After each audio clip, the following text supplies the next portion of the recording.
Kabar semuanya, semoga tetap sehat. Kali ini kita akan belajar kembali memasuki semester yang kedua. Untuk materi yang pertama, melanjutkan bab yang kemarin. Kali ini kita akan membahas mengenai Sunan Kalijaga. Baik, mari kita bahas bersama-sama. Sebelumnya, siapakah itu Sunan Kalijaga?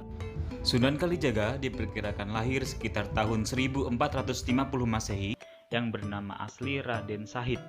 Ia merupakan putra Tumenggung Wilatikta dan putri Nawang Arum. Raden Sahid ini merupakan salah satu tokoh bangsawan yang memiliki kedekatan atau garis keturunan dengan Bupati Tuban. Raden Sahid atau Sunan Kalijaga belajar ilmu keagamaan dari Sunan Bonang. Selanjutnya, ia mengawali dakwah di Cirebon, kemudian ke Indramayu sampai dengan Kamanukan, hingga sampai Demak, Jawa Tengah. Raden Sahid sebelumnya terkenal sebagai seseorang yang suka menolong masyarakat, tetapi dengan cara yang tidak tepat, sehingga suatu ketika ia mendapatkan wejangan, mendapatkan bekal ilmu keagamaan dari Sunan Bonang untuk mendapatkan cara yang lebih tepat dalam membantu umat pada saat itu. Selanjutnya, apa saja kepribadian yang menonjol dari Sunan Kalijaga? Yang pertama adalah tekun dan istiqomah. Yang kedua adalah toleran. Yang ketiga adalah berjiwa sosial dan berjiwa seniman. Ketiga sifat ini merupakan kepribadian yang diolah oleh Sunan Kalijaga untuk mengembangkan wawasan sekaligus mengajarkan agama Islam kepada masyarakat. Yang ketiga, apa saja peran dalam berdakwah yang dilakukan oleh Sunan Kalijaga? Yang pertama adalah berdakwah dengan pendekatan budaya.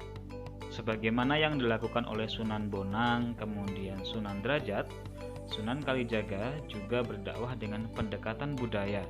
Karena Sunan Kalijaga mendapatkan bekal pengetahuan tentang kebudayaan yang sangat luas, sehingga ia berusaha berdakwah atau mendakwahkan agama Islam dengan pendekatan-pendekatan tradisi atau budaya. Selanjutnya, ia coba menanamkan nilai-nilai Islam dalam pewayangan yang bisa kita lihat sampai dengan hari ini. Wayang sebelumnya adalah cerita yang mengangkat cerita dari agama Hindu, kemudian coba dimasukkan nilai-nilai Islam oleh Sunan Kalijaga. Selanjutnya, ia menanamkan ajaran Islam dalam tradisi dan kearifan lokal.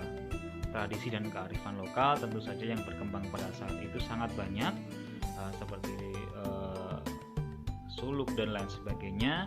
Yang ketiga, hal ini merupakan metode yang atau ciri khas dari cara dakwah Sunan Kalijaga. Selanjutnya, Sunan Kalijaga memiliki banyak karya sebagai media dakwah yang ia lakukan pada saat itu, yang bisa kita lihat sampai dengan hari ini, yang masih dilestarikan, masih dilakukan. Salah satu contohnya adalah membuat suluk, yaitu ilir-ilir atau sekarang dikenal dengan lagu Jawa. Lalu ada menciptakan lagu-lagu lain atau kenal dengan lagu dolanan, seperti gundul-gundul pacul ini. Lalu mencoba membuat cerita baru dalam pewayangan yang tidak ada pada cerita aslinya, tetapi dimasukkan nilai-nilai Islam. Selanjutnya, situs peninggalan Sunan Kalijaga bisa kita temui. Seperti gambar ini adalah kompleks makam Sunan Kalijaga yang berada di Kadilangu, Kabupaten Demak, Jawa Tengah. Jika kalian nanti punya kesempatan, ada waktu, bisa menengok ya, atau melihat kemudian mempelajari jadi situs ini yang berada di Demak, Jawa Tengah. Selanjutnya ada situs lain yang dikenal dengan Selo ya, atau petilasan Sunan Kalijaga yang berada di belakang Masjid Demak. Karena pada saat itu Sunan Kalijaga juga memiliki andil atau memiliki peran dalam pembangunan Masjid Demak. Lalu anak-anak, Apa saja sikap positif dalam berdakwah dari Sunan Kalijaga yang bisa kita terapkan? Yang pertama adalah tekun dan istiqomah dalam belajar agama Islam. Raden Syahid atau Sunan Kalijaga sebelumnya tidak mengenal agama Islam, sehingga ia mencoba berbuat baik tetapi dengan cara yang kurang tepat. Tetapi ketika sudah bertemu dengan Sunan Bonang, ia diajari, beliau berusaha tekun dan istiqomah dalam belajar agama Islam. Yang kedua adalah berjiwa sosial dan arif dalam menentukan metode dakwah. Sunan Kalijaga terkenal sebagai sosok yang berjiwa sosial tinggi, lebih dekat dengan masyarakat kelas bawah pada saat itu, dan arif bijaksana dalam menentukan metode dakwah.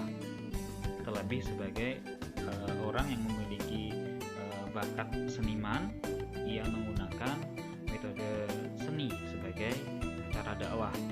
Selanjutnya bersikap toleran, tidak memaksakan kehendak. Yang perlu kita ketahui, masyarakat pada saat itu tidak semuanya memiliki